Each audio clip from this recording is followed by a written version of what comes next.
جی دوستو، آصف خان ایک نئے ولاگ کے ساتھ آپ کے خدمت میں حاضر ہے۔ آج کا ٹاپک، آج کا عنوان، آج کے جو حالات سے گزر رہا ہے، میں نے اس پہ پہلے بھی تھوڑی سی بات کی ہے، لیکن بنیادی طور پہ اس کے کچھ پہلوؤں پہ آج میں دوبارہ بات کرنا چاہتا ہوں، اور وہ ہے پی ٹی آئی کی ٹوٹ پھوٹ، اختلاف رائے۔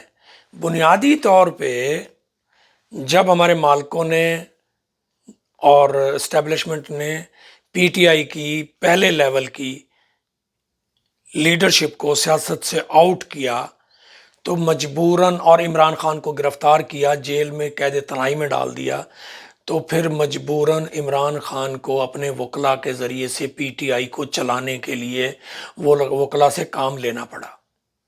اب بنیادی طور پہ ہر اینکر اٹھ کے بولتا ہے پی ٹی آئی میں ٹوٹ پھوٹ ہے، پی ٹی آئی میں اختلافات ہیں، پی ٹی آئی میں یہ ہو گیا، پی ٹی آئی میں وہ ہو گیا۔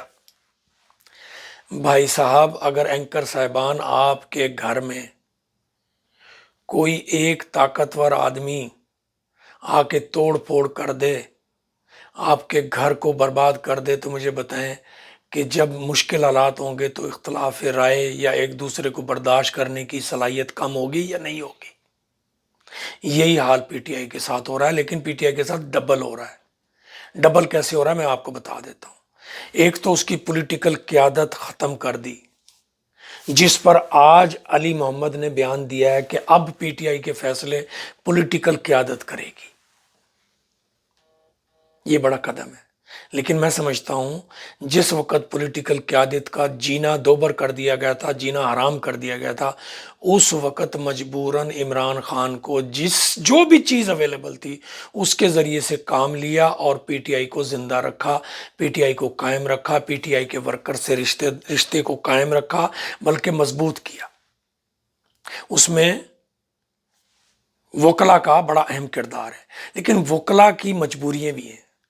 وکلا جو ہیں، کیونکہ پاکستانی سیاست میں عدالتوں کا بڑا اہم رول ہے، اور جب عدالتیں غلط فیصلہ کرتی ہیں تو یہ جو وکلا حضرات ہیں اس پہ تنقید بھی نہیں کر سکتے، ججوں پہ کوئی بات نہیں کر سکتے۔ اس کی بنیادی وجہ یہ ہے کہ انہوں نے اپنے کلائنٹس کے مقدموں کے لیے بھی انہی عدالتوں میں پیش ہونا ہوتا ہے، اور بعض اوقات کیا، اکثر اوقات انہی ججوں کے سامنے پیش ہونا ہوتا ہے۔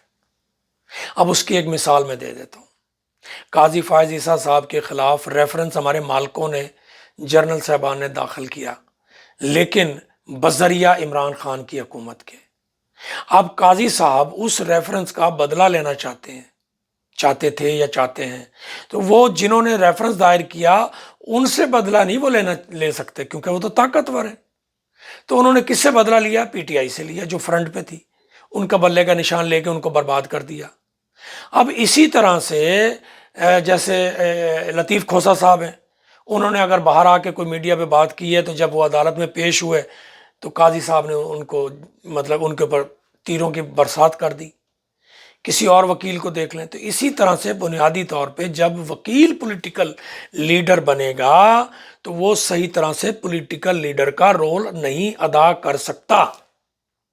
اس سے جمہوریت، انسانی حقوق کی لڑائی اور پولیٹیکل لڑائی کمزور ہوگی، اور وہی ہوا ہے کہ پی ٹی آئی عوام میں مضبوط ہے، لیکن اس کا جو ڈھانچہ ہے، جو لیڈرشپ ہے، وہ کمزور ہو گئی، وہ ٹوٹ پھوٹ کا شکار ہو رہی ہے۔ اب میں سمجھتا ہوں بر وقت ہے، عمران خان نے جو ایک فیصلہ کیا ہے کہ جو پرانے لوگ جن کو تشدد کے ذریعے پارٹی سے باہر کیا گیا، ان کو واپسی قبول کرنے کا اعلان کیا ہے۔ ایک تو یہ اس سے ہوگا کہ وہ جو پولیٹیکل لیڈرشپ ہے، تجربہ کار، وہ واپس آئے گی پی ٹی آئی کے اندر، ٹھیک ہے؟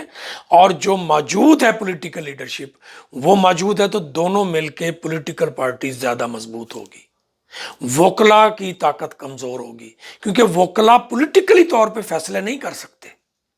تو اس لیے میں سمجھتا ہوں کہ جو تشدد سے، گھروں میں چھاپوں سے جینا حرام کرنے کے بعد جو پولیٹیکل لیڈرشپ چھپ گئی تھی، اس کی وجہ سے پی ٹی آئی کی قیادت کمزور ہوئی۔ وہ ہونی تھی، اس پہ تنقید کرنے کی بات نہیں۔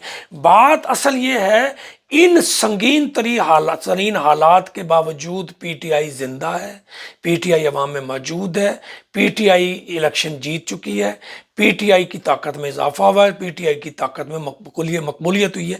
یہ وہ چیزیں ہیں جو اس سارے ظلم و بربریت کے باوجود آج بھی موجود ہے. یہ اس کا پلس پوائنٹ ہے، پازیٹو پوائنٹ ہے. اس پہ کوئی بات نہیں کرتا، کوئی اینکر بات نہیں کرتا، کیونکہ وہ اینکر جن لوگوں سے تنخواہ لیتے ہیں ان کا ایجنڈا یہ ہے کہ کسی ایک نے بیان دے دیا تو اس کے لیے آپ نے تماشا لگانا ہے میڈیا پہ کہ دیکھیں جی شیر افضل مروت نے وہ سنی کونسل سے اتحاد کے بارے میں بات کی ہے، فلانے نے بات کی ہے. اور بھائی اختلاف رائے جمہوریت کا حصہ ہے، پولیٹیکل پارٹی کا حصہ ہے. اگر وہ اختلاف کر رہا ہے تو اس کو کیوں اچھال رہے ہیں آپ؟ اختلاف کیا اس نے، جمہوریت میں اختلاف رائے کا حق ہے، حاصل ہے. ٹھیک ہے. تو بنیادی طور پہ میں سمجھتا ہوں سنگین ترین مشکل حالات کے باوجود عمران خان نے جو لوگ بھی اویلیبل تھے، بھلے وہ فوج کے ایجنٹ تھے، اسٹیبلشمنٹ کے ایجنٹ تھے، عدلیہ کے ایجنٹ تھے، کسی کے بھی ایجنٹ تھے، ان سے پی ٹی آئی کی بقا بھی کروائی، پی ٹی آئی اور اپنی مقبولیت کو اوپر بھی لے کے گئے، اور پولیٹیکل پارٹی کے طور پہ قائم بھی رہے، الیکشن بھی جتوایا. تو میں سمجھتا ہوں ایک سمجھدار وائز لیڈرشپ جو ہے وہ اسی طرح جو اویلیبل لوگ ہوتے ہیں ان سے کام لینا. مثلا میں ایک آپ کو بڑی تاریخی مثال دے رہا ہوں. نبی پاک صلی اللہ علیہ وآلہ وسلم نے ان پڑھ حضرت بلال رضی اللہ تعالیٰ عنہ سے تبلیغ کا کام لیا. حضرت بی بی ختیجہ کے زید بن حارث جو ملازم تھے ان کے ذریعے سے کام لیا. تو لیڈر کا کام ہوتا ہے جس طرح کے بھی لوگ اویلیبل ہوں ان سے کام لینا، آگے کے راستے کھولنا، نئی قیادت پیدا کرنا. تو میں سمجھتا ہوں آج کے حالات میں جہاں بھی پی ٹی آئی موجود ہے اس میں جو بھی اویلیبل قیادت تھی اس سے عمران خان نے کام لے کر بہتر نتائج حاصل کیے ہیں.